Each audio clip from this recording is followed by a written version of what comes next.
Hi guys, this is Varun from Harvard Institution and आज मैं आप सबके सामने हूँ और आज हम एक संगोष्ठी पर परिचर्चा करने के लिए यहाँ पर इकट्ठा हुए हैं। ये जो संगोष्ठी का आयोजन हुआ है ये हमारे अनुज भ्राता प्रफुल्ल तिवारी और आलोक तिवारी के सौजन्य से यहाँ पे किया जा रहा है और इस संगोष्ठी की जो थीम रखी गई थी वो है communication skills and personality development, जिसको हम हिंदी में संचार कौशल और व्यक्तित्व विकास कहते हैं। मैं इस संगोष्ठी में अपने विचार रखने से पहले एक शेर के माध्यम से, शायरी के माध्यम से आपको अपने विचारों के बारे में प्रस्तुत करूंगा। कुछ इस तरह से हमारी बातें अब कम हो गई, कुछ इस तरह से हमारी बातें कम हो गई, कैसे हो से शुरू सब ठीक है पे ख़त्म हो गई। तो हम देखते हैं कि आज हम जब किसी से कम्युनिकेशन करते हैं तो हम जब बातचीत स्टार्ट करते हैं हमारा एक सिंपल सा क्वेश्चन रहता है, आप कैसे हैं? और उनका भी एक बड़ा नॉर्मल सा जवाब रहता है कि सब ठीक है।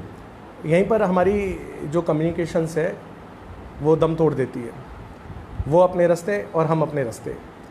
तो हमारी जो कम्युनिकेशन का जो आईना है वो कुछ इस तरह से हो गया है। चलिए गाइस, तो मैंने लाइफ में अपनी ये जो बातें हैं शेर व शायरी से फर्स्ट बार स्टार्ट की है, लेकिन ये मेरी जो आगे जो मैं आपसे बयान करने जा रहा हूँ उसका एक ये छोटा सा पॉइंट है जो बहुत फंडामेंटल चीज़ें आगे बताएगा। मैं अपनी बात को शुरू करने से पहले आप सबसे कुछ क्वेश्चंस पूछना चाहूँगा और you don't need to actually answer me these questions. आपको ये क्वेश्चंस अपने आप से पूछने हैं कि क्या आपके साथ लाइफ में कभी ऐसा हुआ है। तो मेरे क्वेश्चंस को ज़रा ध्यान से सुनिएगा। My first question is to all of you, have you ever unfriended or blocked any person on WhatsApp, Facebook or any social media? इसे मैं हिंदी में भी ट्रांसलेट कर देता हूँ। क्या आपने कभी किसी को सोशल मीडिया पे, WhatsApp पे, Facebook पे ब्लॉक किया है, अनफ्रेंड किया है? सोचिएगा आप मन में अपने ध्यान से। My second question is to you, do you ever avoid anybody because you don't want to talk with that person, you don't want to see the face of that person? क्या आप आज भी आपकी लाइफ में कोई ऐसा बंदा है जिसको आप अवॉइड करते हो, आप उससे बात नहीं करना चाहते, आप उसकी शक्ल नहीं देखना चाहते? अगर दोनों क्वेश्चंस का जवाब यस है तो मैं आज आपके सामने एक बहुत ही जेन्युइन मुद्दा उठा रहा हूँ। शायद उस बंदे ने आपके सामने कुछ ऐसे विचार प्रस्तुत किए होंगे, कुछ ऐसी पोस्ट प्रस्तुत की होगी, चाहे वो राजनीति से रिलेटेड हो, वो रिलीजन से रिलेटेड हो, वो अपने सोसाइटी की प्रॉब्लम से रिलेटेड हो, कि आप उसके विचारों से इत्तेफाक नहीं रखते। You don't keep concern with the views of that person, with the ideologies of that person। लेकिन मुझे एक चीज़ बताइए कि क्या आपको ऐसा नहीं लगता, मैं एक लिंग्विस्ट हूँ, for 15 years I am teaching in Harvard institution. I have had interaction with thousands of the students. हज़ारों युवक युवतियों को मैंने यहाँ पर बात करते हुए सुना है, उनके साथ डिबेट किया है और काफ़ी अच्छा उनके साथ वार्तालाप रहा है। तो मेरा मानना ये है कि अगर आप किसी व्यक्ति से बात नहीं कर रहे हैं तो आपका वहाँ पर कम्युनिकेशन स्किल जीरो हो जाता है। आप इस दुनिया में हैं, वो भी इस दुनिया में है, और आज आप दोनों के बीच अगर कम्युनिकेशन नहीं है, आज आप उस बंदे को अनफ्रेंड करते हैं, अनब्लॉक करते हैं, तो इसका मतलब आपका कम्युनिकेशन जीरो है। हमारे लिंग्विस्टिक्स में, भाषा विज्ञान के फील्ड में ये कहा जाता है, if you fail to evoke words out of somebody's mouth then you are a failure. That person is not failure who is not able to speak.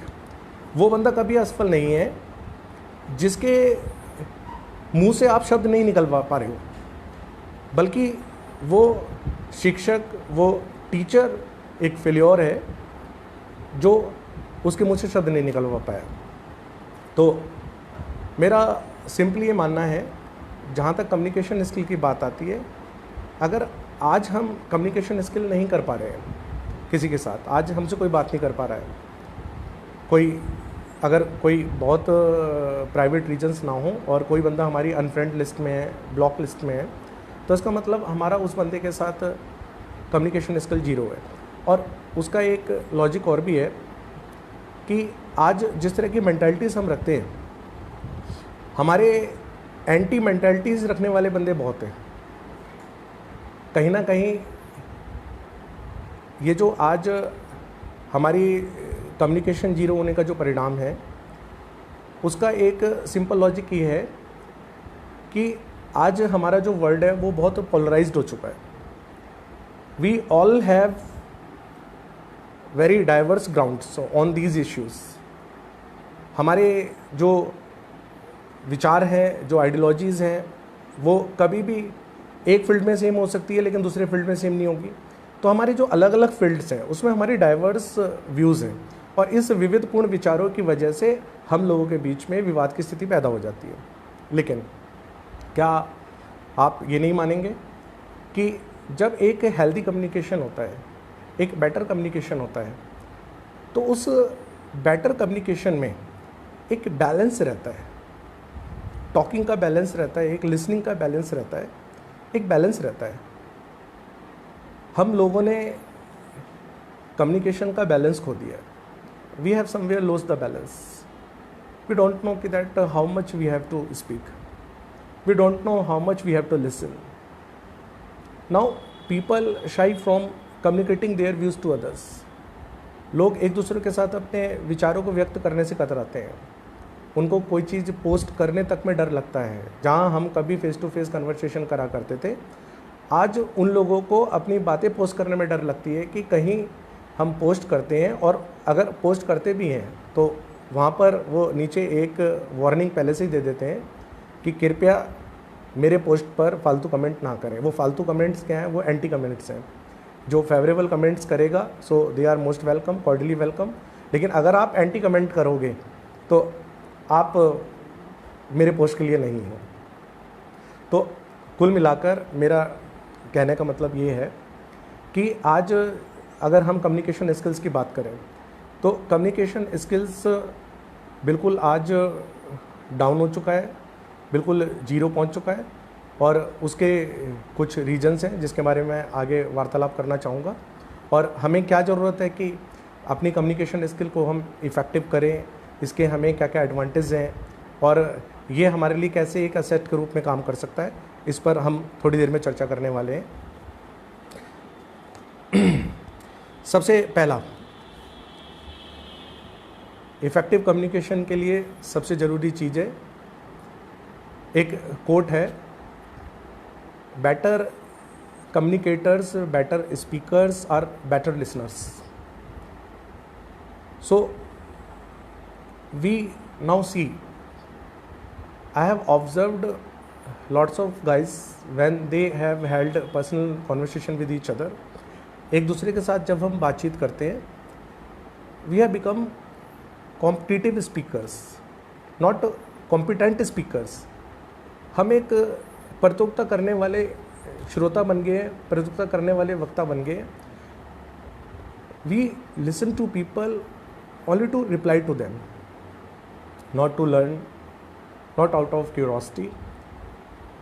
हमारे एक महान विद्वान हैं टी मैनेट, उनकी एक कोटेशन है जो मैं आपसे कहना चाहूँगा। He says speak with honesty. बिल्कुल ऐसा बोलिए जो आपके दिल से निकला हो, जो आप यहाँ फील करते हो, यहाँ नहीं दिल में फील करते हो। Second, listen with curiosity. हमेशा जब आप सुनते हैं किसी को, first we have to be unprejudiced, unbiased. अपने दिमाग में ये मत रखिए कि मेरे साथ ऐसा हुआ था तो उसके साथ अगर ऐसा हुआ होगा तो उसका परिणाम ये हुआ होगा या फिर वो ऐसा सोच रहा होगा। No, when we are listening to somebody we have to be unprejudiced. हमें हर चीज़ से अलग होना चाहिए। हमें किसी तरह की पूर्व भ्रांति नहीं रखनी है। अपने अनुभवों के आधार पर हमें उसकी स्पीच का ऑब्जर्वेशन नहीं करना है। सो हमें, अगर आप लिसन कर रहे हो तो इसका मतलब आपके अंदर सीखने की, समझने की जिज्ञासा होनी चाहिए। Your listening should be motivated by the feeling of learning, by the feeling of understanding, not by just replying to the person, कि आप इसलिए उसको सुन रहे हो कि आप उसको रिप्लाई कर सको। And third thing is act with integrity. So when we have the combination of 3 traits, हम जैसा कह रहे हैं, जैसा सोच रहे हैं और जैसा हम कर रहे हैं, वो तीनों हारमोनियस हैं, तब हम एक अच्छे कम्युनिकेटर बन सकते हैं, एक ऑनेस्ट एक्टर बन सकते हैं, एक सिंसियर लिसनर बन सकते हैं। तो ये तीनों चीज़ें हमारी हारमोनी में होनी चाहिए। मैं नेक्स्ट पॉइंट की तरफ बढ़ता हूँ। मैंने आपसे कहा कि हमारी कम्युनिकेशन 0 हो गई है। हमने ऐसा क्यों कहा? There is solid reason behind it. हम पुराने समय को याद करते हैं, when we were quite apart from technology, जब हमारे सामने टेक्नोलॉजी नहीं थी। आज भी जब आप विलेज में जाते हो, हालांकि हमारे जो विलेज हैं आज इतने बैकवर्ड नहीं है कि वहाँ टेक्नोलॉजी ने नहीं छुआ है, आज टेक्नोलॉजी ने उन्हें भी टच कर लिया है। आज आप गाँव में जाओगे तो आप बच्चों को देखोगे कि वो मोबाइल पकड़े हुए छत पर कुछ ना कुछ एंटरटेनमेंट में बिजी है। लेकिन पुराने समय में जब हम विलेज में हमारे दादा परदादा लोग रहा करते थे, वो टेक्नोलॉजी से अछूते थे, तो सब लोगों की वहाँ पर बैठक लगा करती थी, सब लोग एक दूसरे से मिला करते थे, फेस टू फेस कॉन्वर्सेशन हुआ करता था।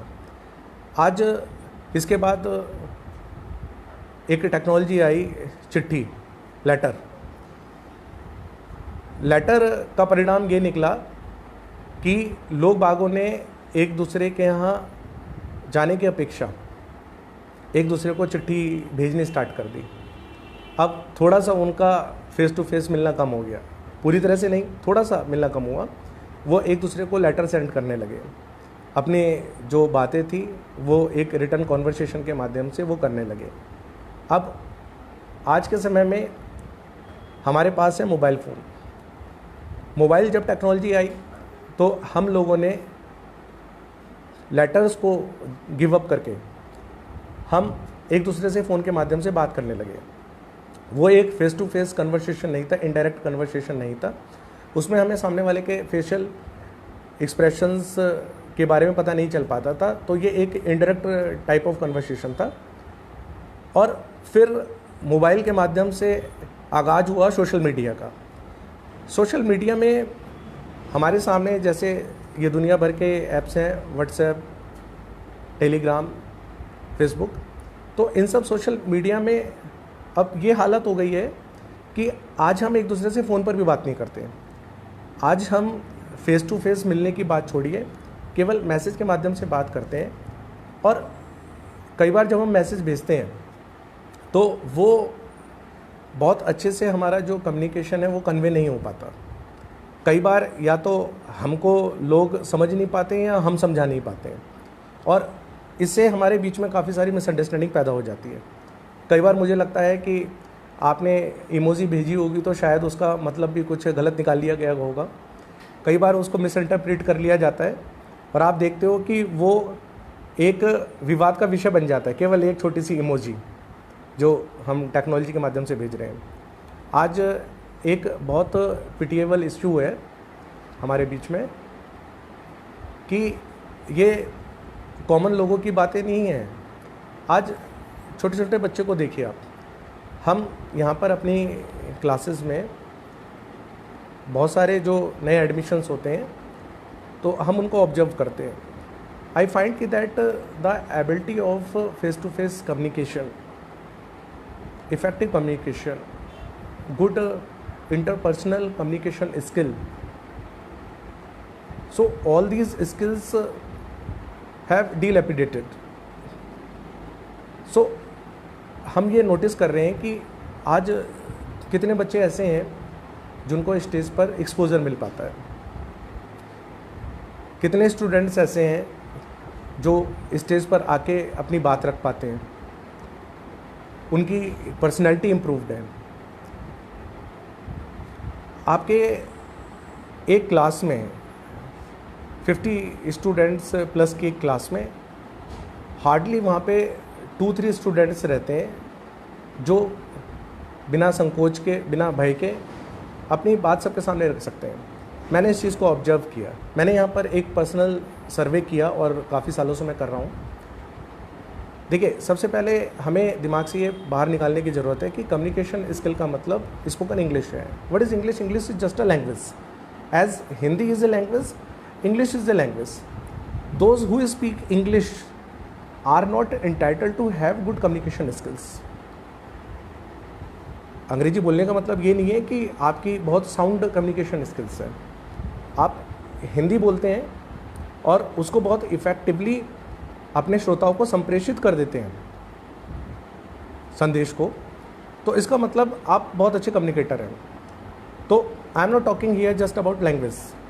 ये बात सही है, अपनी भाषा की गहराई जानने के लिए अन्य भाषाओं का अध्ययन जरूरी है।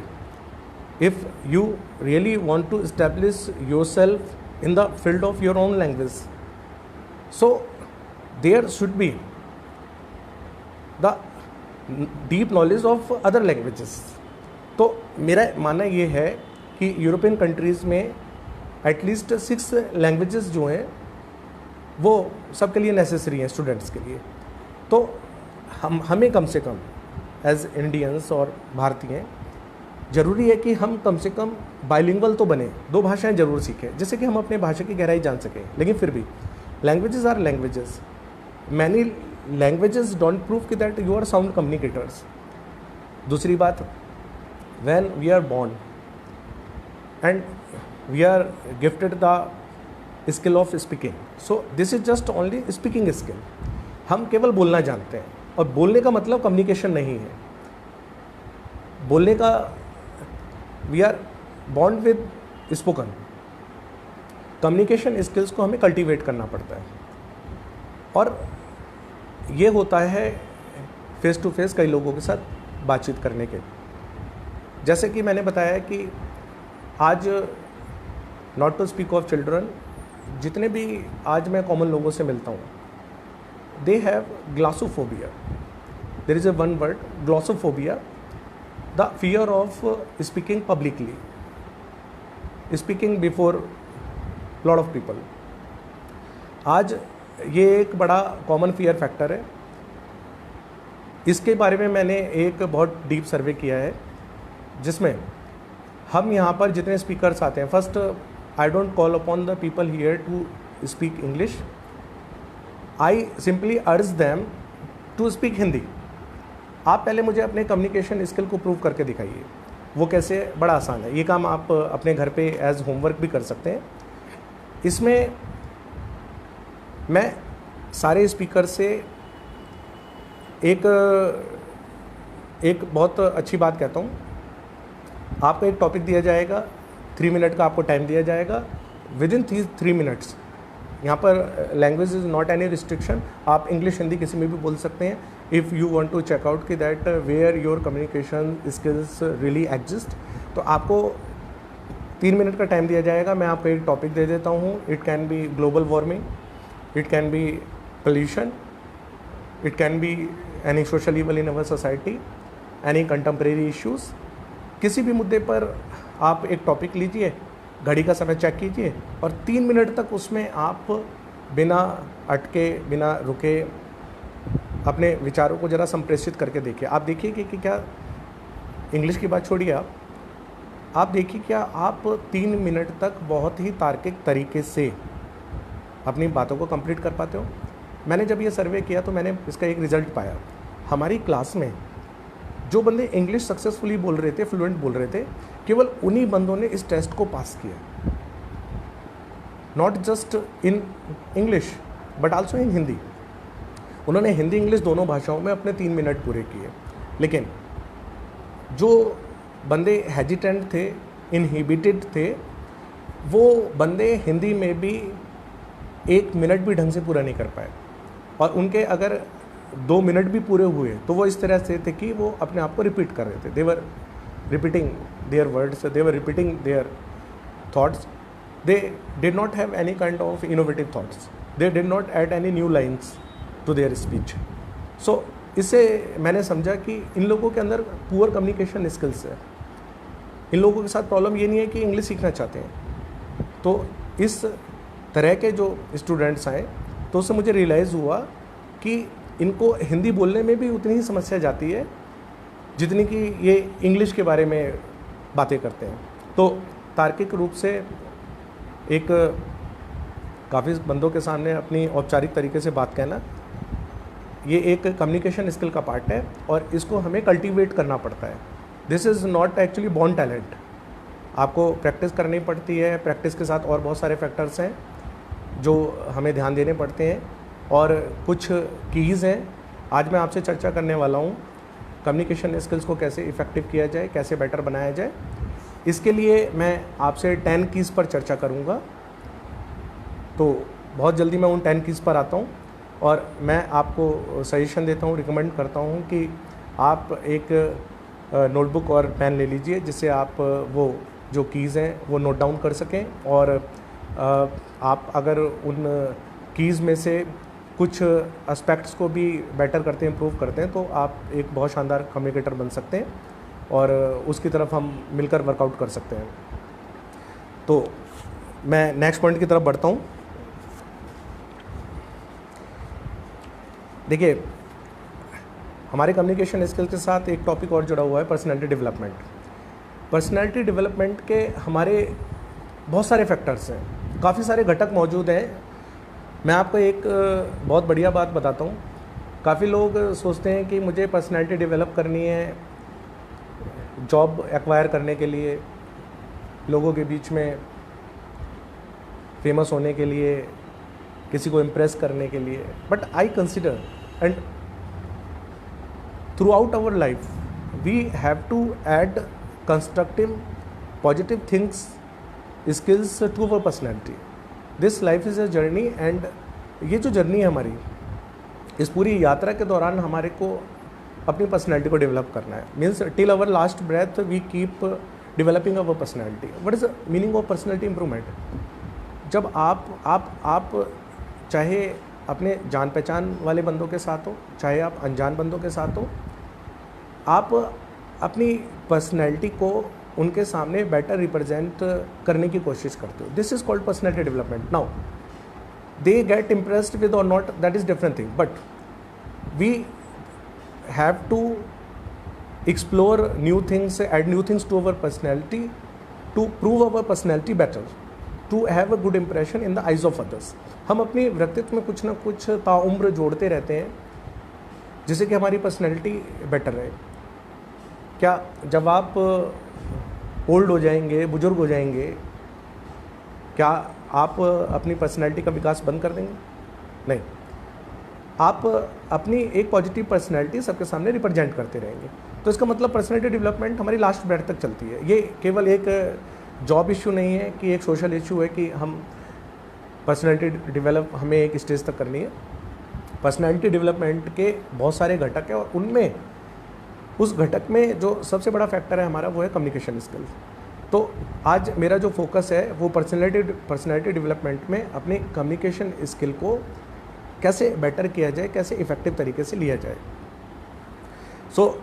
इसी चर्चा में हम आगे बढ़ते हैं और यहाँ पर सबसे पहले मैं कम्युनिकेशंस के टाइप की बात करूँगा। अगर हम सोशली बात करें, हमारी दो तरह के कम्युनिकेशन टाइप होते हैं। एक तो इनफॉर्मल कम्युनिकेशन होता है, एक हमारा फॉर्मल कम्युनिकेशन होता है। जो हमारा इनफॉर्मल कम्युनिकेशन होता है, अनौपचारिक, जैसे आप हिंदी में जानते हैं, ये इस तरह का कन्वर्सेशन होता है कि हमें बहुत कुछ सोचना नहीं पड़ता। हमारे फैमिली मेम्बर्स के साथ, हमारे फ्रेंड्स के साथ, अपने नेबर्स के साथ, जो हमारे बहुत दिल मिले रिलेशन होते हैं, उनके साथ हमारा इनफॉर्मल कन्वर्सेशन चलता है। ऑन द कॉन्ट्रेरी जो हमारा फॉर्मल कन्वर्सेशन होता है वो हमारा जो हमारे घर से अलग कुछ ऐसे बंदे हैं जिनके साथ हम बहुत ज़्यादा पर्सनल नहीं हैं, हमारे स्ट्रेंजर्स के साथ। अब आप किसी अजनबी के साथ जाकर आसानी से इनफॉर्मल नहीं हो सकते हैं, बहुत जल्दी घुल मिल नहीं सकते और पर्सनल क्वेश्चंस का आदान प्रदान नहीं कर सकते हैं। It takes time. और अगर हम टेक्निकली बात करें, लिंग्विस्टिकली बात करें, हमारी दो तरह की कॉन्वर्सेशन इसमें भी होती है, हमारी वर्बल कॉन्वर्सेशन और नॉन वर्बल कॉन्वर्सेशन। जो हमारी वर्बल कॉन्वर्सेशन होती है, वर्बल का मतलब यहाँ ग्रामर में मत ले जाइएगा कि वर्ब का मतलब क्रिया नहीं, वर्बल एक वर्ड से रिलेटेड टर्म है।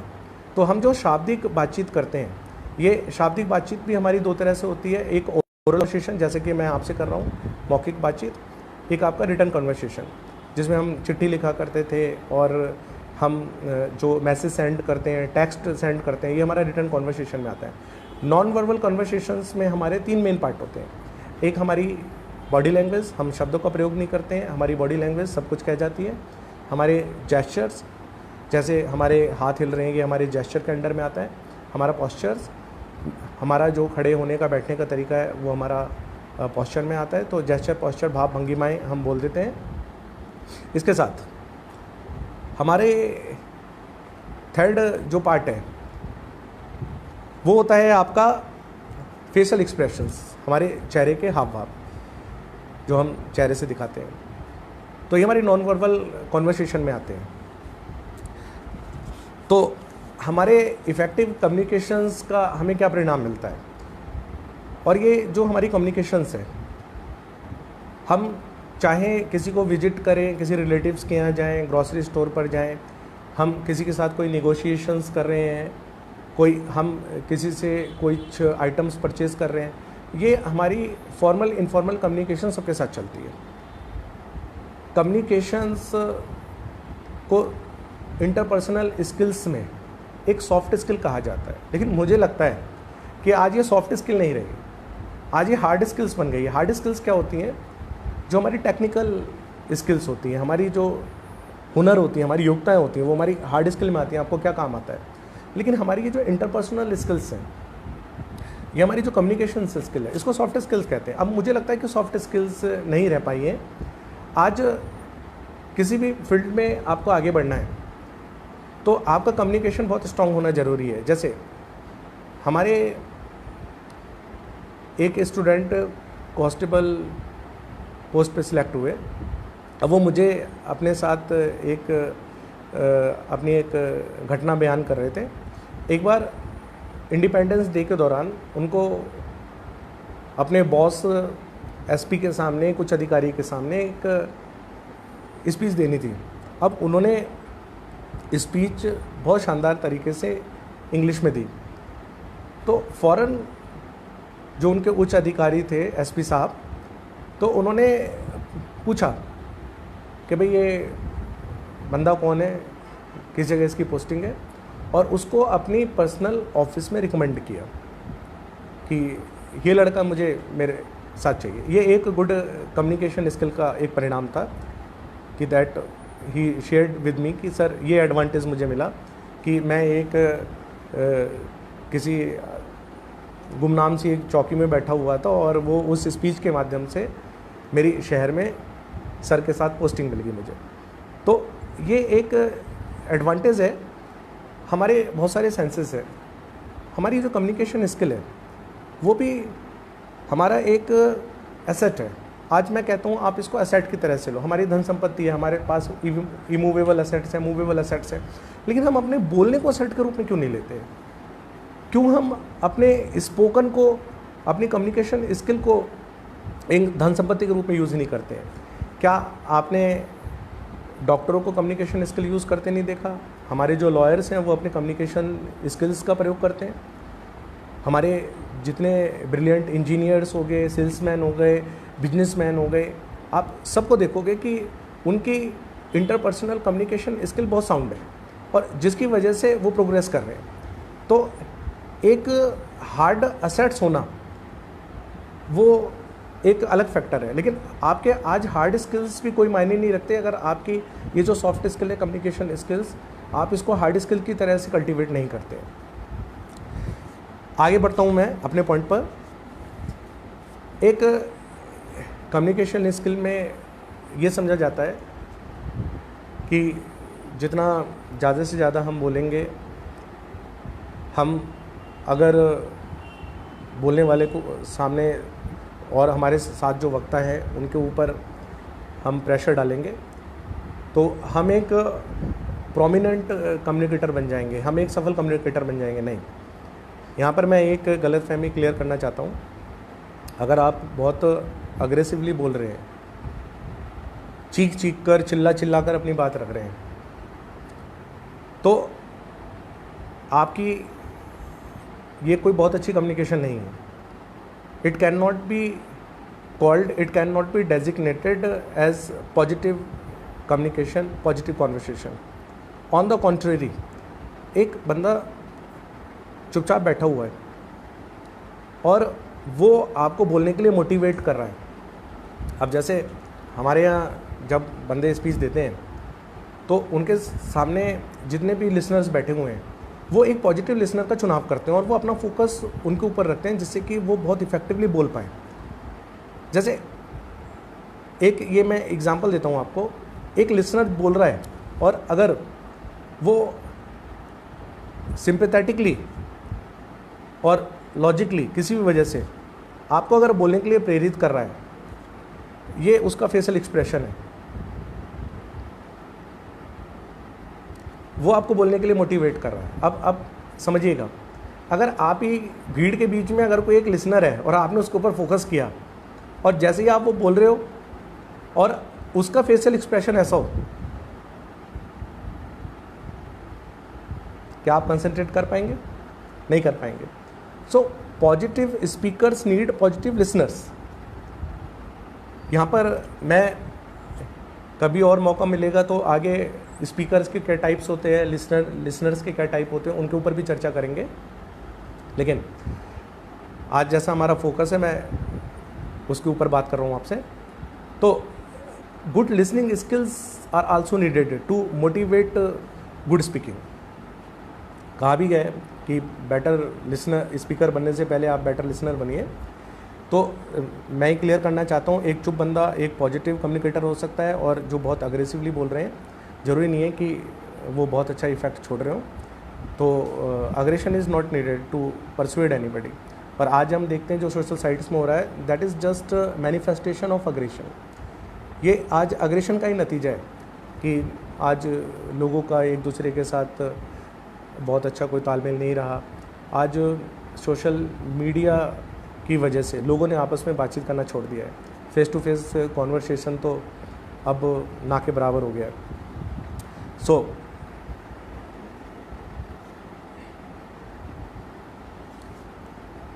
कुल मिलाकर हमारे साथ या हमारी दुनिया में पॉलिटिकल, रिलीजियस, सोशल, कम्युनल जितनी भी समस्याएं आपको मिलेंगी, कहीं ना कहीं आप उसको डीपली एनालाइज कीजिए, ऑब्जर्व कीजिए।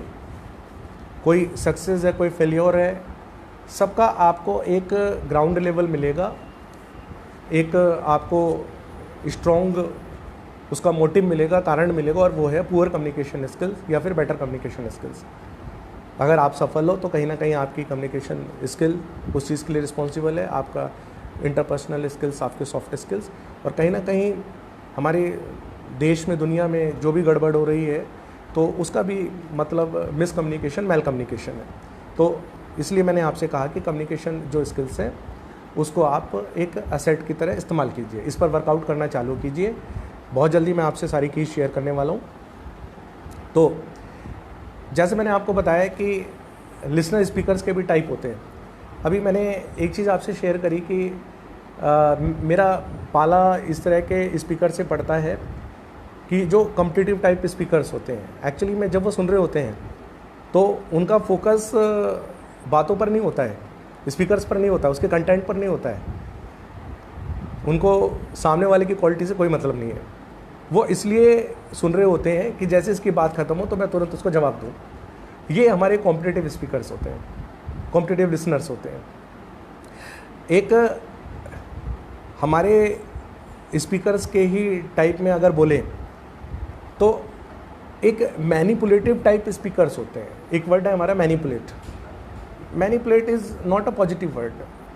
अगर आप किसी को मैनिपुलेट कर रहे हो तो आप अपनी चतुराई से, छल से, चालों से आप उससे काम निकालना चाहते हो, तो हम मैनिपुलेट, मैनिपुलेशन, मैनिपुलेटिव ये सब वर्ड्स बोलते हैं। तो एक मैनिपुलेटिव स्पीकर्स होते हैं, वो बात इसलिए करते हैं आपके किसी सीक्रेट का पता चल पाए, आपसे क्या काम निकाला जाए, आपसे उसका क्या मतलब हल हो। तो ये टाइप हैं, एक लिसनर है हमारे जो कॉम्पिटिटिव लिसनर है और एक हमारे मैनिपुलेटिव स्पीकर्स हैं। तो इस तरह के जो लिसनर और स्पीकर्स हैं उनके टाइप पर हम बाद में चर्चा करेंगे, है ना। हम इस परिचर्चा में आगे बढ़ते हैं और अब एक एक करके मैं आपसे कीज़ शेयर करूंगा, और जो बंदे लिखने में इंटरेस्टेड हैं तो मैं उनके सामने जो ये स्लिप है वो दिखाता रहूँगा, जिससे कि वो साथ साथ इन पॉइंट्स को उतार सकें। और इसके साथ साथ मैं आपके सामने कुछ अपने लाइफ के, अपने जो एक्सपीरियंस हैं वो शेयर करूँगा, जिससे आपको इन कीज़ को बहुत इफ़ेक्टिवली समझने में मदद मिले। जैसे इफ़ेक्टिव कम्युनिकेशन स्किल्स की ये जो कीज़ हैं, इनमें कुछ कीज़ को भी आप बेटर कर लोगे तो बहुत अच्छे कम्युनिकेटर, बहुत अच्छे स्पीकर्स आप बन सकते हो और एक बहुत साउंड इम्प्रेशन आप सामने वाले पे छोड़ सकते हो। नाउ आप सामने वाले को इन कीज़ के माध्यम से मैनिपुलेट भी कर सकते हो, लेकिन ये थोड़ा सा एक नेगेटिव एस्पेक्ट हो जाएगा हमारी कम्युनिकेशन स्किल्स का। तो मैं चाहूँगा कि केवल आप इसके पॉजिटिव एस्पेक्ट्स को फोकस करें और आप पॉजिटिवली ही आप सक्सेस अर्न कर सकते हैं, प्रॉफिट अर्न कर सकते हैं, इसके ढेरों एडवांटेज आप ले सकते हैं। तो I start with my first key. Our first key is, sorry मैं आपको बोल ही देता हूँ। Our first key is be specific. Be specific, be clear, be certain and show enthusiasm. तो मैं ज़रा पहले स्पेसिफिक वर्ड को क्लियर कर देता हूँ। एक मैं आपको एनेक्डोट सुनाता हूँ। एक बार हम एक हिल स्टेशन में घूमने गए। हिल स्टेशन से कुछ किलोमीटर दूरी पर एक आइसोलेटेड जगह थी जहाँ पर कोई एक डाक बंगला था। हमारे ड्राइवर ने हमें वहाँ पे ले गया, तो उसने बताया कि वो एक हॉन्टेड बंगलो है और वहाँ पर अजीब अजीब घटनाएं होती हैं। तो उसने हमारे साथ ये शेयर किया। अब हम वहाँ जाने से पहले ही बहुत घबरा गए कि यार आधे रास्ते में तुम बता रहे हो तो वहाँ विजिट करने की ज़रूरत ही क्या थी। तो जब हम वहाँ पहुँचे रात में, तो हमने भी उन अजीब घटनाओं को फील किया। ये मैंने आपको एक अपना एक्सपीरियंस सुनाया है। अब इसको ज़रा हम दूसरे तरीके से सुनते हैं। कुछ साल पहले, लगभग 5 साल पहले, हम नैनीताल में विजिट करने गए थे और नैनीताल से ही 90 किलोमीटर दूर एक कसौली, एक छोटा सा हिल स्टेशन है, कस्बा टाइप है। और हमारे जो एक ड्राइवर थे अमन, वो जब वो हमारे साथ उस कसौली में हमको ले गए, तो बीच रास्ते में उन्होंने एक हॉन्टेड डार्क बेंगलोर के बारे में बात किया, जो एक राय साहब थे, उन्हीं की प्रॉपर्टी थी। हम वहाँ पे जब रुके तो हमारी रात के स्टे के दौरान लगभग 1 बजे के आसपास ऐसा लगा कि जैसे हमें कोई हाथ बार बार टच कर रहा है, और जो हमारे साथ हमारे फ्रेंड्स थे सबको ही ऐसा महसूस हुआ, जबकि हम सब अलग रूम्स में सेटल थे। तो मॉर्निंग में हमने ये चीज़ एक दूसरे के साथ शेयर की। It can be our illusion but that was a common experience to all. मैंने यहाँ पे 2 घटनाएं बताई। पहली मैंने इंडेफिनिट तरीके से बताई कि हम किसी जगह पर गए, वो कुछ है ना, मैंने आपको पहली घटना में ड्राइवर का नाम भी नहीं बताया। दूसरी जो घटना थी जिसमें मैंने स्पेसिफिक नेम्स बताए और स्पेसिफिक टाइम बताया, वो मुझे लगता है कि वो ज़्यादा इंटरेस्टिंग है और वो ज़्यादा डीप इम्पैक्ट लिसनर के ऊपर छोड़ रही है। इस फर्स्ट की को हम कहते हैं निश्चित होने का गुण, स्पष्ट होने का गुण। जब आप अपनी बातें करते हैं तो आपको क्लियर होना चाहिए, आप क्लियरली क्या बोलना चाहते हैं। मैंने अपने एक फ्रेंड अनुज को फ़ोन किया, शाम को पार्टी करते हैं, राइट 7 o'clock मैं आपके पास आ जाऊंगा और हम साथ में पार्टी करेंगे। अब वो वहाँ से श्योर ही नहीं है पार्टी के बारे में, कहते हैं कि मैं बताता हूँ, मेरे को एक जगह जाना है, मैं वहाँ से आ जाऊँगा तब मैं बता पाऊँगा, मेरा मन है, मैं करना चाहता हूँ। तो ये क्या है? ये मीन्स indefinite information है। these pieces of information, these indefinite pieces, unspecificness always weaken our communication। English में हम कुछ वर्ड यूज़ करते हैं, you know, actually, generally, in words को हम फिलर्स कहते हैं। जब हमें कोई क्वालिटेटिव वर्ड्स नहीं मिल पाते, हम इन शब्दों को अपने वाक्यों को फिल करने के लिए यूज़ करते हैं। तो हम हिंदी में भी इस तरह के शब्दों का प्रयोग करते हैं। मैंने देखा है कि कुछ बंदे जब इंग्लिश बोलते हैं तो अभी जब वो नॉविस हैं तो उनके मुंह से अधिकतर इस तरह का साउंड निकलता है। वो खुद रियलाइज़ नहीं करते हैं, लेकिन हम रियलाइज़ करते हैं कि अभी ये मात्रा बहुत ज़्यादा है, जो कि एक पुअर कम्युनिकेटर की निशानी है। बातों को रिपीट करना, उसी पॉइंट को बार बार कहना, तो ये दिखाता है कि यार वो अपनी बातों को अच्छे से कम्युनिकेट नहीं कर पा रहे हैं। तो सबसे पहली जो हमारी की है, एक तो क्लियर बनिए, ऐसे शब्दों का यूज़ मत कीजिए जिसका कोई साउंड रोल नहीं है हमारे कॉन्वर्सेशन में। स्पेसिफिक बनिए। अब मैंने किसी अपने एक स्टूडेंट से पूछा, मैं उन लोगों के नाम आपके सामने नहीं ले सकता क्योंकि वो सब भी लाइव देख रहे होंगे, लेकिन मैं पर्सनल एक्सपीरियंस शेयर कर रहा हूँ कि मैंने उनसे एक चीज़ पूछी कि यार how many members are in your family. One of the students replied to me, sir 5-6 सदस्य हैं। अब मैं ये कंफ्यूज था कि ये 5-6 सदस्य हैं, आप अपने फैमिली मेम्बर्स के बारे में श्योर नहीं हो। कई बंदे आपने देखे होंगे अक्सर जब वो अपनी सैलरी की बातें करते हैं, हालांकि सैलरी के बारे में नहीं पूछना चाहिए, ये एक कॉमन सिविक एटिकेट है, लेकिन फिर भी कुछ बंदों को आदत है, वो लोगों की कमाई पे बड़ी जल्दी चले जाते हैं।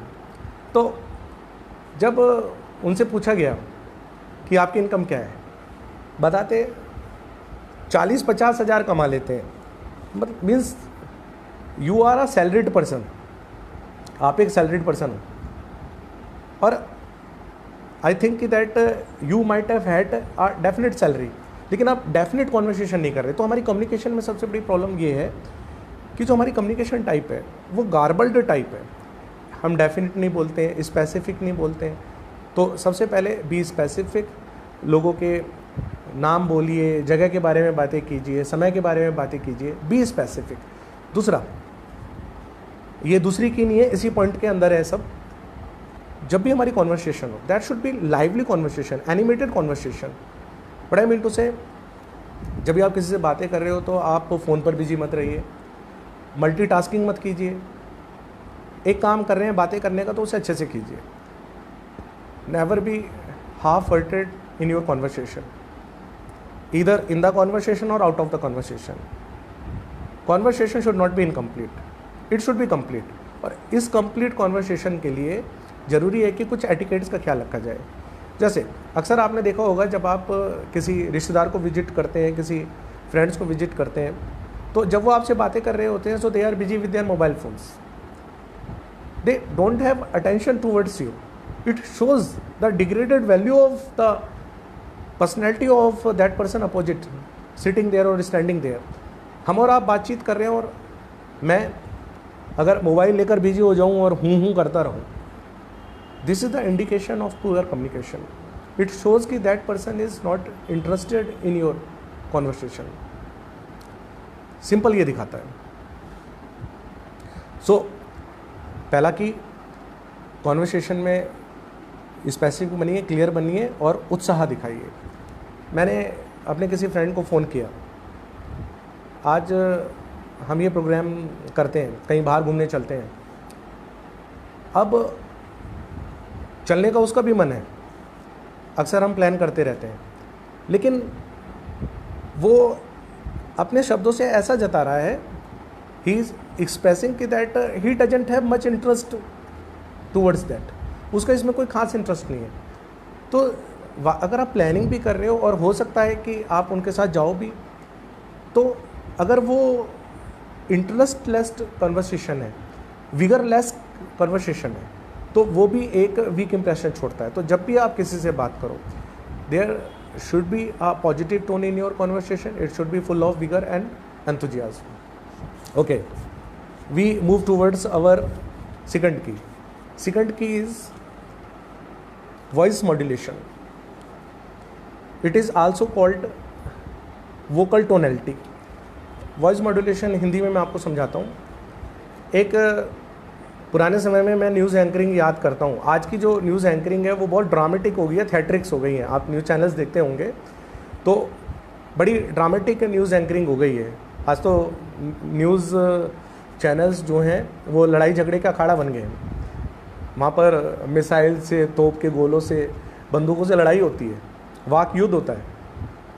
पुराने समय में जो एंकरिंग चला करती थी वो कुछ इस तरह से चला करती थी। विद एग्जाम्पल,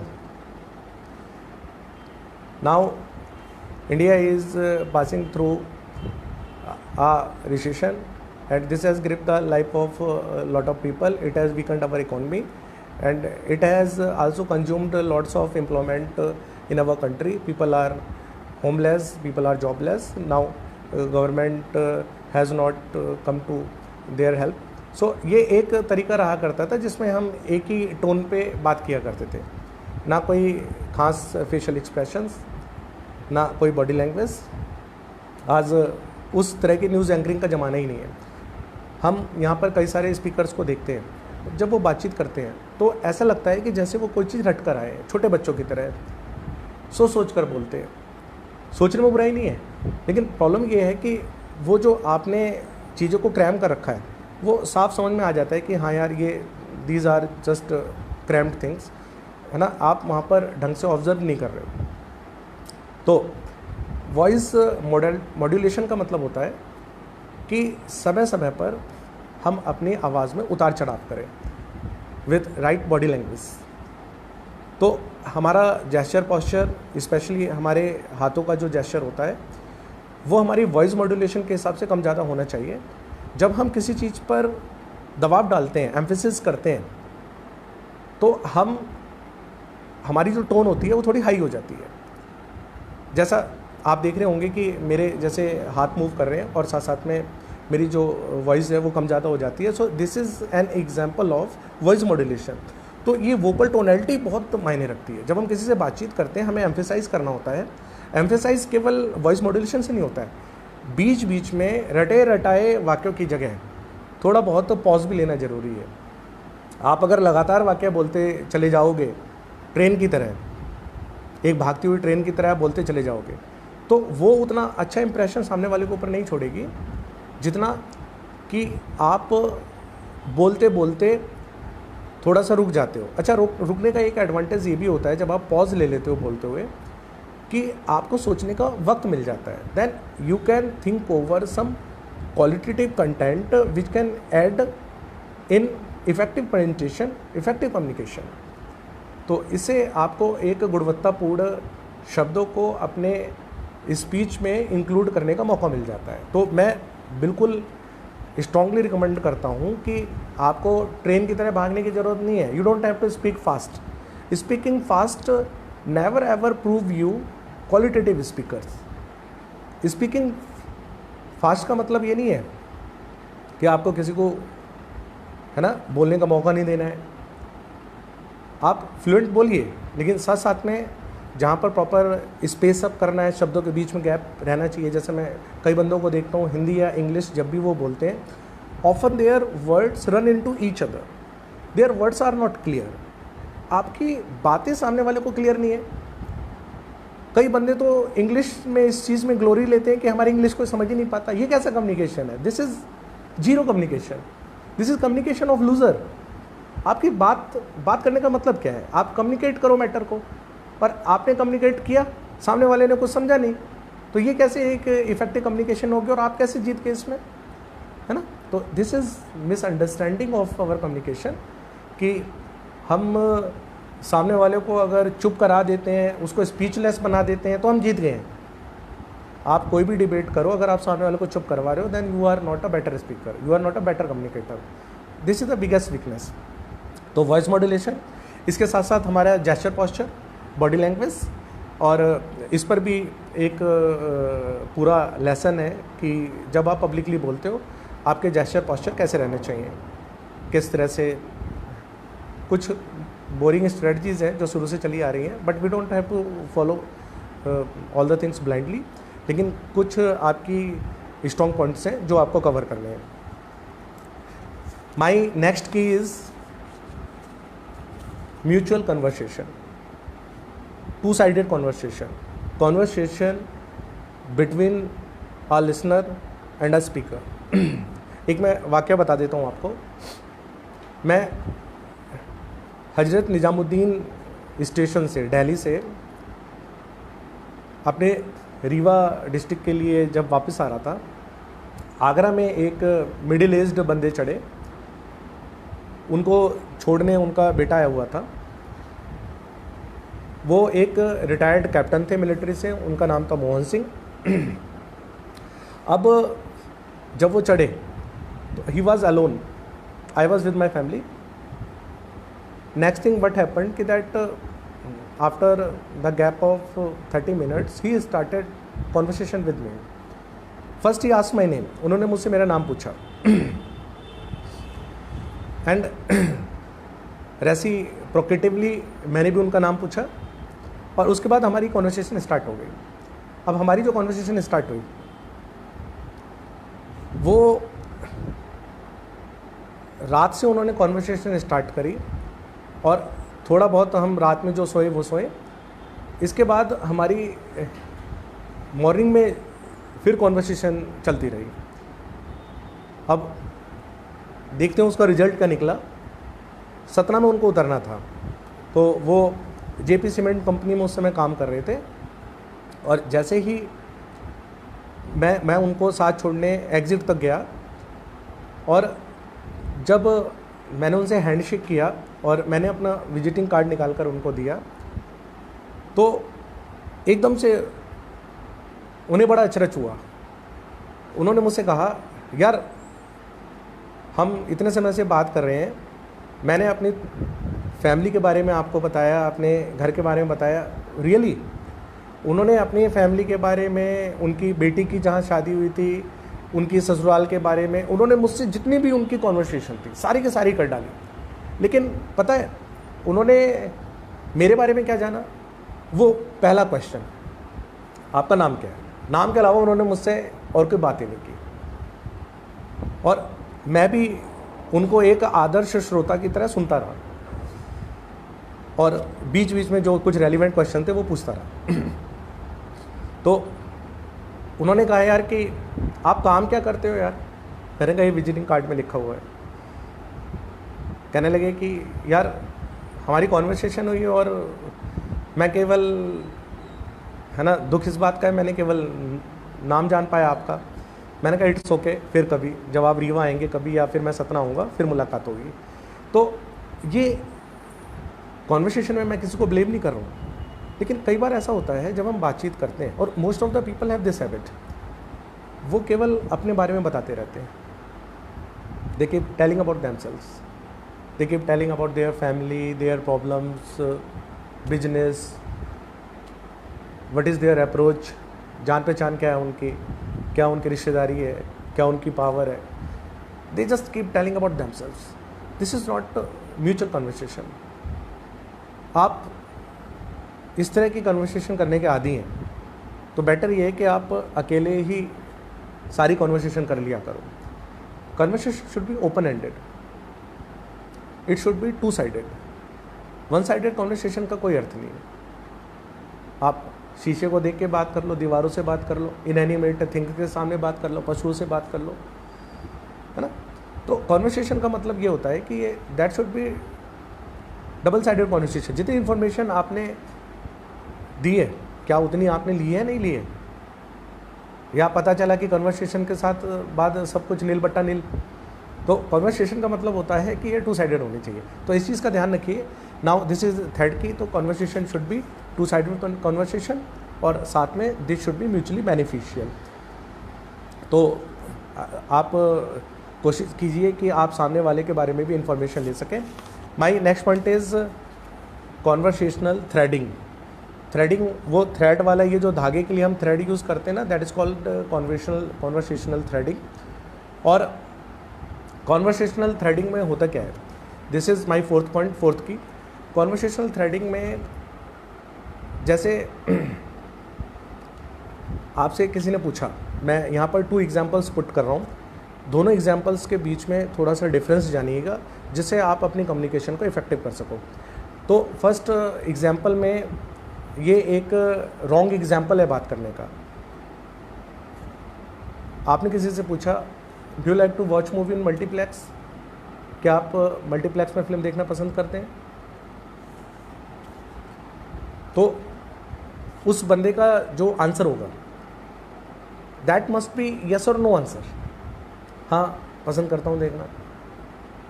लेकिन इतना पॉसिबल है कि इस क्वेश्चन के बाद आपकी जो कम्युनिकेशन है वो डेड हो जाएगी, क्योंकि हमें आदत है यस और नो क्वेश्चन पूछने की, सामने वालों को भी आदत है यस और नो क्वेश्चंस का जवाब देने की। तो यस और नो में सारा गेम खत्म हो जाता है। This is the actually weak foundation of weak communication. ये एक कमज़ोर कॉन्वर्सेशन, कमज़ोर कम्युनिकेशन का कमज़ोर आधार है। कन्वर्सेशनल जो थ्रेडिंग होती है, इसमें हम जानबूझ के ऐसे क्वेश्चंस पूछते हैं जिसमें कई सारी इन्फॉर्मेशन छुपी होती है। अक्सर हम लोग असमंजस में रहते हैं जब हम किसी से बात करें तो कैसे उस बातचीत को प्रोडक्टिवली आगे बढ़ाया जाए। तो इसके लिए सबसे बढ़िया तरीका ये है कि ये येस और नो स्टेटमेंट वाले जो क्वेश्चंस हैं, ये जो वन लाइनर क्वेश्चंस हैं, इनको ख़त्म कीजिए। हमेशा अगर आप बेटर कन्वर्सेशनलिस्ट बनना चाहते हैं तो क्वेश्चन ऐसे पूछिए कि जिससे काफ़ी सारे क्वेश्चंस निकाले जा सके, काफ़ी सारे उसके जवाब दिए जा सकें। गुड एग्जाम्पल इसका, मैंने अपने एक स्टूडेंट के साथ इंटरेक्शन करते हुए उनसे एक क्वेश्चन पूछा,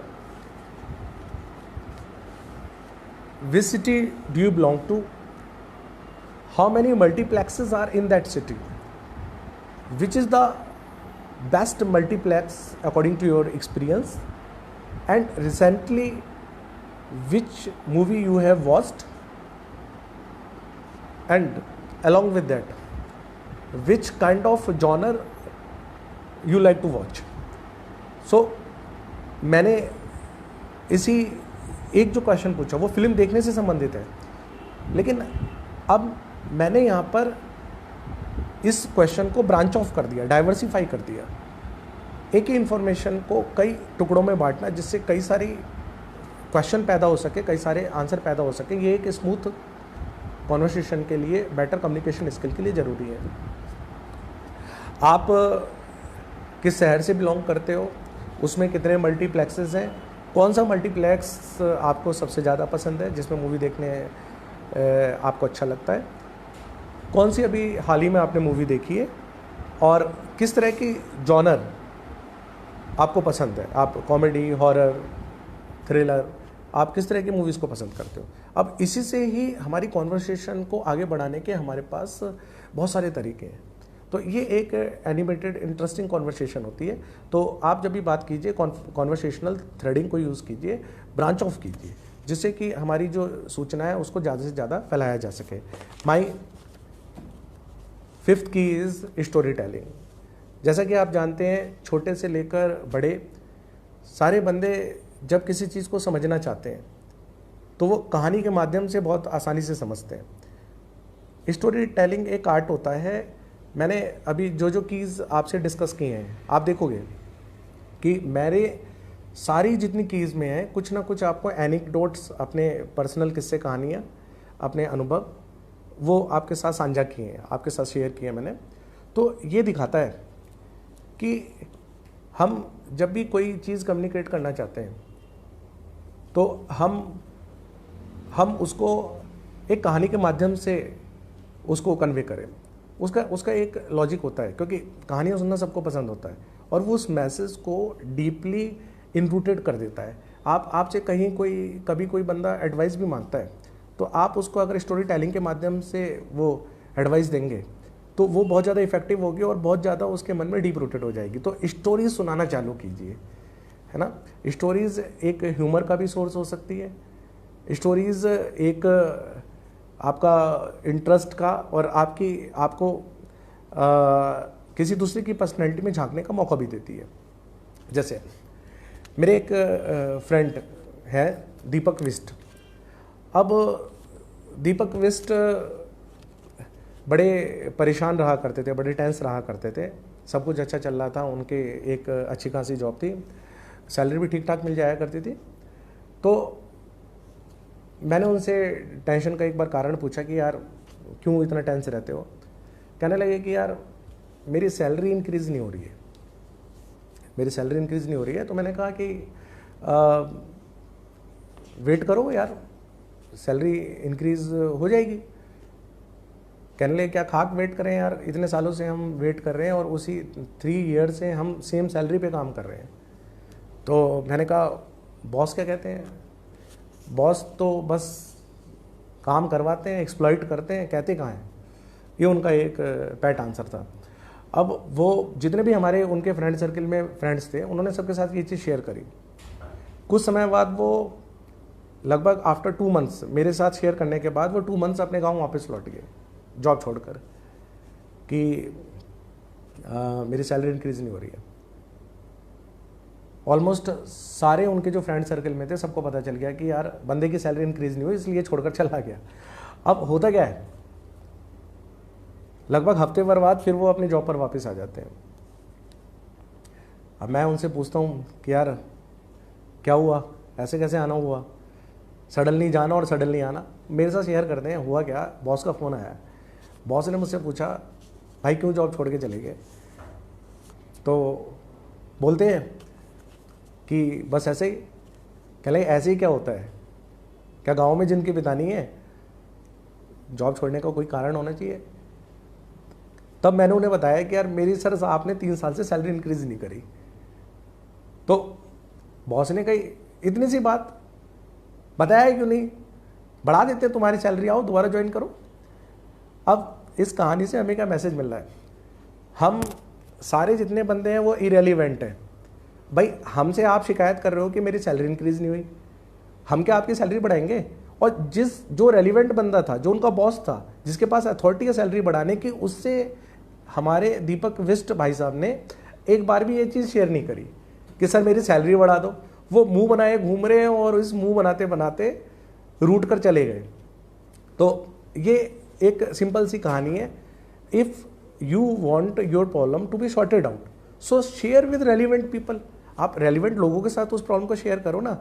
लेकिन इस कहानी के माध्यम से भी एक लेसन पता चलता है कि हम लोगों की अक्सर एक आदत होती है कि हम जो बंदे उस समस्या का पार्टी नहीं है या फिर उस समस्या का कोई समाधान नहीं है, हम अक्सर उनके साथ अपनी प्रॉब्लम शेयर करते रहते हैं। अगर फर्स्ट प्लेस में अगर वो अपने बॉस से ये चीज़ शेयर कर लेते कि सर मेरी सैलरी काफ़ी सालों से नहीं बढ़ी है, तो प्लीज़ इस बारे में देखिए, और उनको इतना संकोच है कि उनसे नहीं कही, लेकिन जॉब छोड़कर वो बैठ गए। तो ये मेरे कहने का मतलब है, एक स्ट्रॉन्ग कम्युनिकेशन के लिए story telling this is the best part. और ये स्टोरी टेलिंग का गुण आता है काफ़ी कंटेंट्स को पढ़ने से, कई जो हमारे जर्नल्स हैं उनको रीड करने से, लोगों को सुनने से। जितनी आपकी बेटर लिसनिंग स्किल्स होगी उतना ही आपके अंदर ये स्टोरी टेलिंग की कैपेबिलिटी आती रहेगी। आइए हम मूव करते हैं अपने नेक्स्ट की तरफ। सबसे शानदार गुण जो मुझे लगता है इन सारी कीज़ में, वो है ह्यूमरस होना। आप जब वेल ह्यूमर्ड होते हो, आप किसी भी बात को इफेक्टिवली रखना चाहते हो, तो उसमें ह्यूमर्स का टच होना चाहिए। अगर आपका सेंस ऑफ ह्यूमर बढ़िया है, आप उस चीज़ को बहुत इफेक्टिवली रख पाते हो और सामने वाले बंदे उस चीज़ को एंजॉय भी करते हैं। तो एक बेटर कन्वर्सेशनलिस्ट के लिए ज़रूरी है कि वो वेल ह्यूमर्ड रहें, कुछ ऐसी चीज़ें रखें जिससे कि वो एक हंसी का पुट सबके सामने प्रस्तुत कर सकें। लेकिन ध्यान दीजिएगा कि कभी कभी कुछ लोग अपने सेंस ऑफ ह्यूमर दिखाने के चक्कर में उस स्टैंडर्ड पे गिर जाते हैं कि जहां वो सामने वाले को चोट पहुंचा देते हैं, सामने वाले को हर्ट कर देते हैं। तो मेरे जिन्होंने ये ऑर्गेनाइज़ किया है, मिस्टर प्रफुल्ल तिवारी, तो एक सबसे अच्छी बात उनके वर्थ मेंशनिंग है कि वो कभी मजाक भी करेंगे या कभी अपना कोई पॉइंट भी रखेंगे। मैंने देखा है कि कभी उन्होंने अपने शब्दों की मर्यादा नहीं भूली। He has never ever forgotten of decorum of his words, decorum of his behaviour. So I mean to say कि दैट आप हास्य कपट रखिए, वेल ह्यूमर्ड होना जरूरी है, सेंस ऑफ ह्यूमर तगड़ा रखिए, लेकिन साथ साथ में कोटियस भी बनिए, हम्बल भी बनिए। और मैं आपको एक सलाह और देता हूँ, जब आप कभी एक्सपर्ट्स के बीच में होते हो, वैसे मेरा मानना ये है जीके पढ़ा कीजिए, बेसिक नॉलेज रखिए पॉलिटिक्स के बारे में, रिलीजन के बारे में, वर्ल्ड में क्या चल रहा है उसके बारे में, साइंस के बारे में, जिससे कि कभी आप खड़े हो तो आपके पास बोलने के लिए मटेरियल हो। आप वहाँ पे एक पिलर की तरह ना खड़े हो कि खंबे की तरह खड़े हुए हैं, आप सुन रहे हैं, लेकिन फिर भी कभी कभी जब आप बहुत ज़्यादा एक्सपर्टीज़ वाले लोगों के साथ फंस जाते हो ना, तो वहाँ पर भी है ना ज़बरदस्ती है ना गैबर करने की कोई ज़रूरत नहीं है कि आप वहाँ पर अपना है ना गैबिंग कर रहे हो, आप ब्लैबर कर रहे हो। तो कहने का मतलब ये है कि कभी कभी ऐसी सिचुएशन आती है कि that you are not expert of that field, so admit it. और अगर आप हंसी मजाक में ये चीज़ स्वीकार कर लेते हो कि यार मैं इस फील्ड का कोई बहुत बड़ा एक्सपर्ट नहीं हूँ, I am not much knowledgeable person of that field, I am ignorant about that field, तो इसमें कोई बुराई वाली बात भी नहीं है। Admit your ignorance. तो आप ह्यूमर रखिए, कोर्टियस बनिए बात करते हुए, और जहाँ पे आपको ज़रूरत है कि आप उस चीज़ के बारे में नहीं जानते हैं तो उसके बीच बारे में अननेसेसरीली मत बोलिए। ये एक गुड कम्युनिकेटर्स की निशानी है।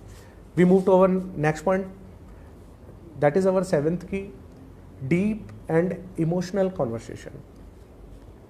एक इसमें डीप और इमोशनल कॉन्वर्सेशन के लिए एक ज़रूरी चीज़ होती है कि आपको पता होता हर बंदे का एक कोई इमोशनल पॉइंट होता है, और वो इमोशनल पॉइंट बड़ी मुश्किल से पता चल पाता है।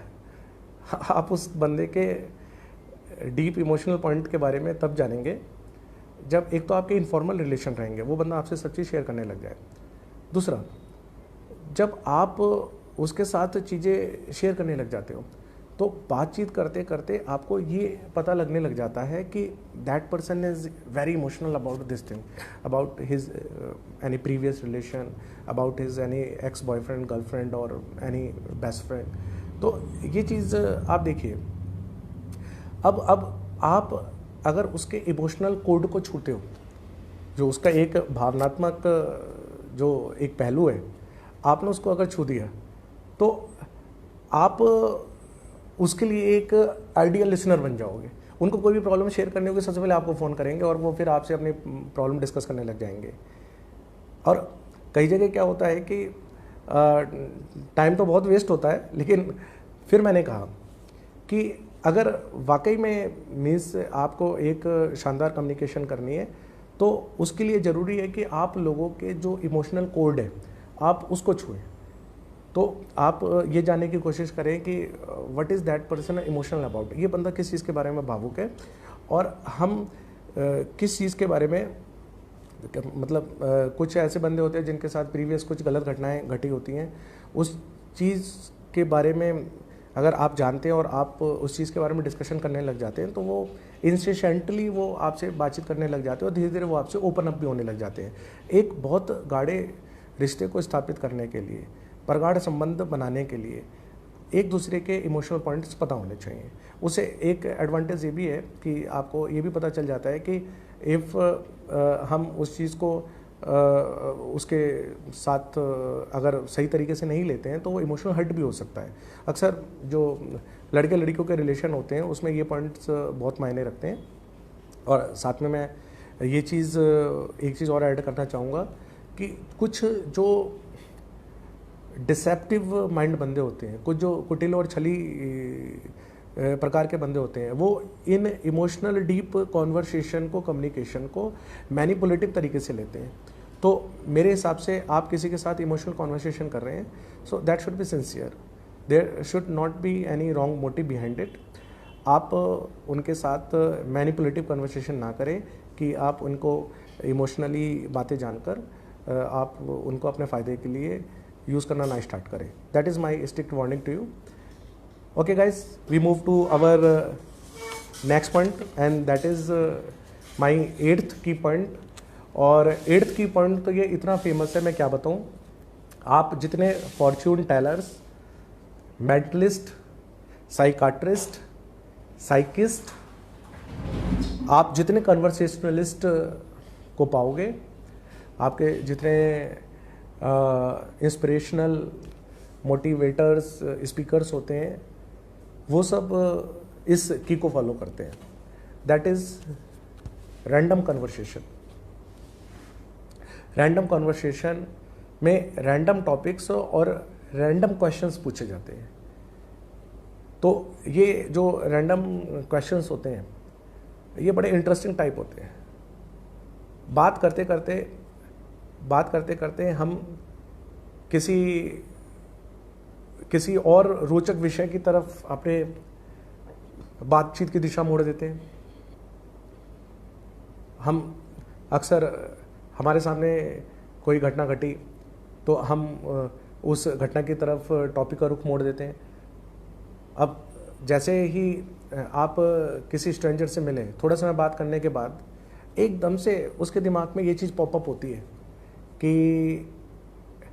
Have you ever loved somebody, do you have any kind of love interest in your life. तो this is an example of random conversation. आप कोई ऐसा इंटरेस्टिंग सा पॉइंट बातचीत करते हो उठा लेते हो कि सामने it just picks their interest, एकदम से उनका इंटरेस्ट आपके प्रति बढ़ जाता है। तो ये अक्सर जब आप किसी प्रिडिक्टर के पास जाते हो, आपका फॉर्चून टेलर के पास जाते हो, भविष्यवक्ता के पास जाते हो, वो कुछ ऐसे पॉइंट्स आपकी पुरानी लाइफ से बोल देता है, आप एकदम से इम्प्रेस हो जाते हो। हाँ, अक्सर बता देगा आपको प्यार में धोखा मिला है तो अब होता क्या है, मीन्स कई बंदों को धोखा मिला भी नहीं होगा, है ना। उनका जो अफेयर है वो वन साइडेड रहा होगा, लेकिन उनके दिमाग में ये चीज़ जाती है, हाँ यार एक बार हुआ तो था ऐसा। तो ये चीज़ उनके मन में बैठ जाती है। ये एक रैंडम कॉन्वर्सेशन की निशानी है कि कुछ ऐसे, है ना, इंटरेस्टिंग और इंगेजिंग क्वेश्चंस पूछ लो सामने वाले से, या उस बातचीत में उसको घुसा दो कि उसका दिमाग है ना वहीं घूमने लग जाए।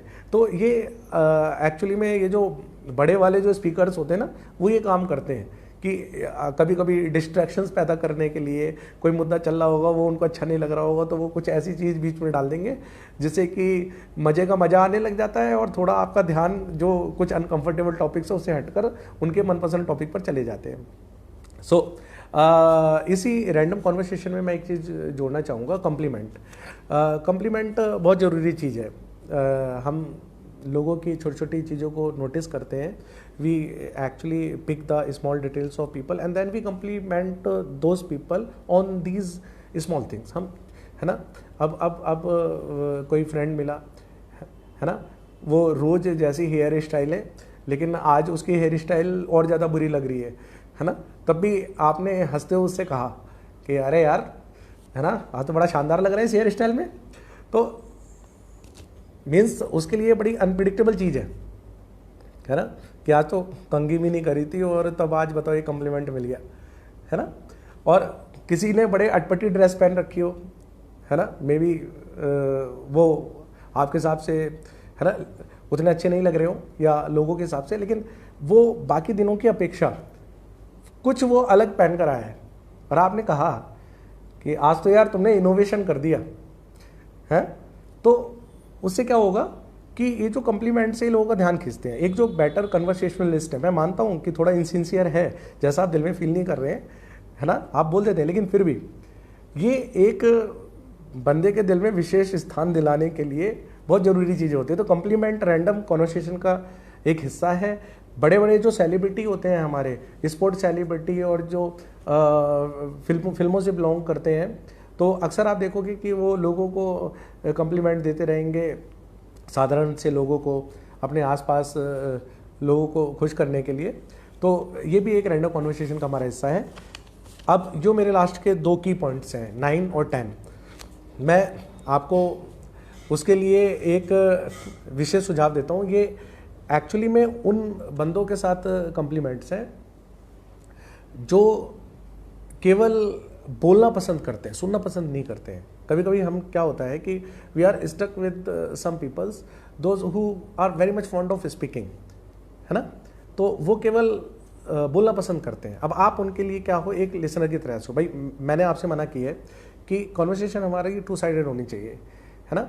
अब होता क्या है कि कई बार ऐसा होता है कि आपने तो ये पॉइंट जान लिया कि हाँ यार, जितनी इन्फॉर्मेशन मैं उनसे ले रहा हूँ मुझे उतनी इन्फॉर्मेशन देनी भी है ना।